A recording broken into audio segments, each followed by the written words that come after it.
Bonjour, je m'appelle Anissa, j'ai 19 ans et je suis étudiante en chimie biologie. Et moi, c'est Sania, je viens d'avoir mon bac et j'entre l'année prochaine en sciences sociales. J'ai 17 ans, on habite en région parisienne. La première fois que j'ai rencontré une personne dans le spectre autistique, c'était vers 2015.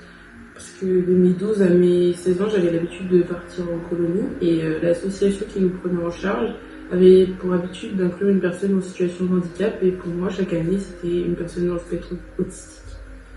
Ouais, moi aussi, la première fois que j'ai rencontré une personne qui était dans le spectre, c'était aussi en colonie. C'était peut-être il y a 8 ans. C'était une fille et c'était la première fois que je vivais quotidiennement avec une personne qui était dans le spectre. Et enfin, la personne qu'on en commun toutes les deux, c'est Loulou. C'est Lou Christophe, notre petit cousin.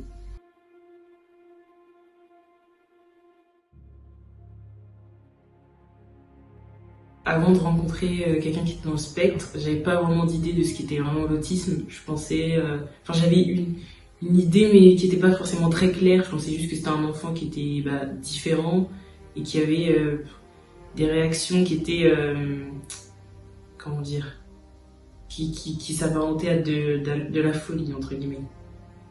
Moi, pour ma part, je savais juste qu'un enfant qui était dans le spectre, c'était un enfant qui ne s'exprimait pas. C'est l'idée que j'avais avant de connaître vraiment ce qu'était l'autisme, puisqu'on nous a toujours fait comprendre, depuis qu'on est petite, on nous a dit oui, vous avez un petit cousin, il s'exprime pas, mais on ne savait pas forcément les détails de son handicap. C'est en plus, vu que la dernière fois qu'on l'a vu, c'était en 2017, il y a vraiment eu un écart de 5 ans où on a vraiment pu voir les progrès qu'il avait fait comparé à avant. Et ce que j'ai remarqué aussi que maintenant il fait, c'est que avant il fuyait tout le temps nos regards, enfin il ne regardait jamais dans les yeux.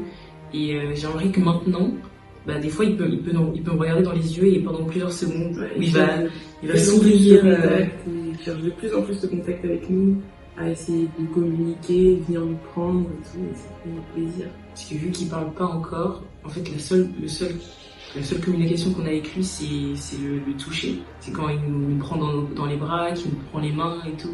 Le contact, ouais.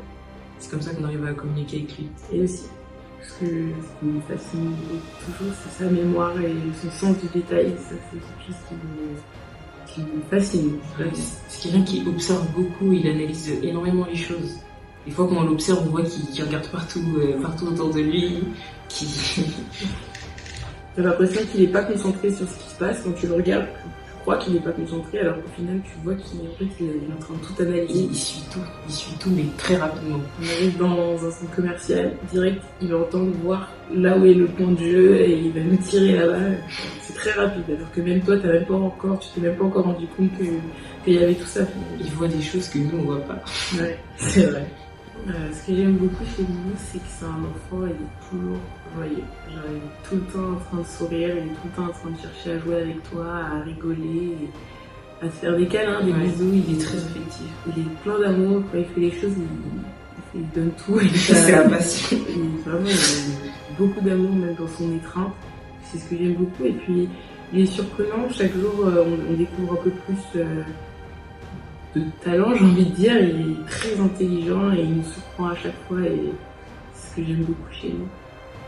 Moi aussi, ce que j'aime beaucoup chez lui, c'est que il est sans filtre. C'est-à-dire que quand il veut pas qu'on lui fasse un truc, par exemple, il va pousser quand il veut pas qu'on touche, il va pousser nos mains. Genre, moi, c'est un truc qui me fait rire, en vérité. J'aime pas ça chez lui. Il veut. Quand c'est non, c'est bon. Ce qui m'affecte, entre guillemets, qui me touche beaucoup dans la situation de Loulou, c'est le fait qu'il ne puisse pas s'exprimer. Dans le sens où c'est pas dérangeant au quotidien pour nous, et sa famille, puisqu'on comprend ce qu'il veut, il essaie de trouver ses moyens de s'exprimer, mais face aux gens de l'extérieur, on peut l'attaquer, il saura pas forcément se défendre, et puis il a pas cette notion de la violence, tout ça, donc du danger, et donc les gens de dehors, le monde avec les humains d'aujourd'hui, très méchants, il saura pas forcément se défendre quand on va l'attaquer, lui crier dessus, il comprendra pas, et ça ça me touche personnellement. Ouais, ce qui fait de la peine, c'est qu'en plus on n'est pas tout le temps avec lui, donc c'est qu'on peut pas le défendre de tout et le protéger de tout. Et moi, c'est ce qui me fait de la peine aussi, c'est qu'il puisse pas s'exprimer et dire ce qu'il ressent.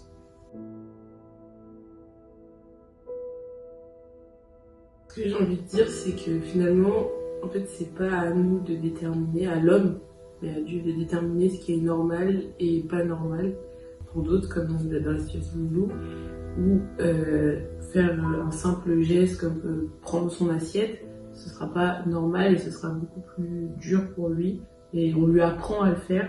Et du coup, je trouve que c'est important de remercier Dieu pour chaque petite capacité qu'on fait, comme savoir marcher, savoir s'exprimer, pour savoir faire les choses, être autonome, tout ça, c'est des choses, c'est très important de remercier Dieu pour chaque geste qu'on peut faire et chaque chose qu'on accomplit dans nos vies. Mais ce que j'aimerais dire aussi, c'est qu'il faut arrêter d'avoir de la peine, forcément pour les personnes qui sont en situation de handicap, parce qu'elles sont heureuses aussi, elles sont comme nous, elles vivent des bons moments. C'est beaucoup plus dur pour elles d'apprendre et de s'intégrer à notre système, mais il y a beaucoup de bons moments qu'elles vivent aussi. Et c'est des personnes, c'est des enfants bénis.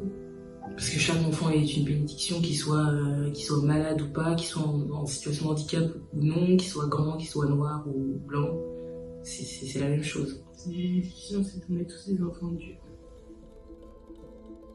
Ce que j'aimerais dire aux familles qui, plus particulièrement en Afrique, qui ont honte ou peur ou qui cachent leurs enfants qui sont dans le spectre, c'est que, comme on l'a dit précédemment, ça reste une bénédiction. Malgré les difficultés, c'est très difficile.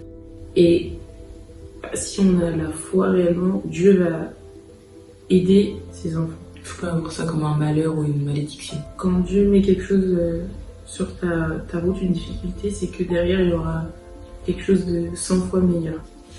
Donc moi, je pense que ça reste des bénédictions et il faut pas en avoir honte. Et puis même si en les cachant, qu'on ne va jamais réussir à avancer face à cette situation, puisqu'on ne pourra pas avoir d'évolution, que ce soit dans le système ou dans la mentalité des gens. Il faut que le monde connaisse, parce que c'est quelque chose qui existe, en fait, c'est comme ça, l'autisme existe. Il faut que les personnes soient sensibilisées, connaissent, pour qu'on puisse adapter un système qui sont adaptés à ces enfants également.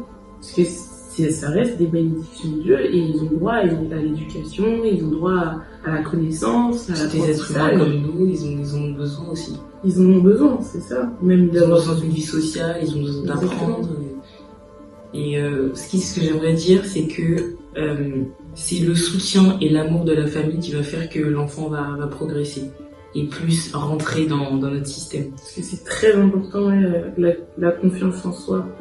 Parce que quand on l'encourage, on lui fait comprendre que ce qu'il fait c'est bien, c'est là qu'il va chercher à s'améliorer finalement. Il va vouloir apprendre et continuer à faire des efforts. Et même s'il faut répéter plusieurs fois pendant des années, il faut le répéter, c'est comme ça. Au final, il y aura forcément des progrès, il y aura forcément des choses qu'il va accomplir. Même si c'est petit. De toute façon, aucune victoire n'est petite.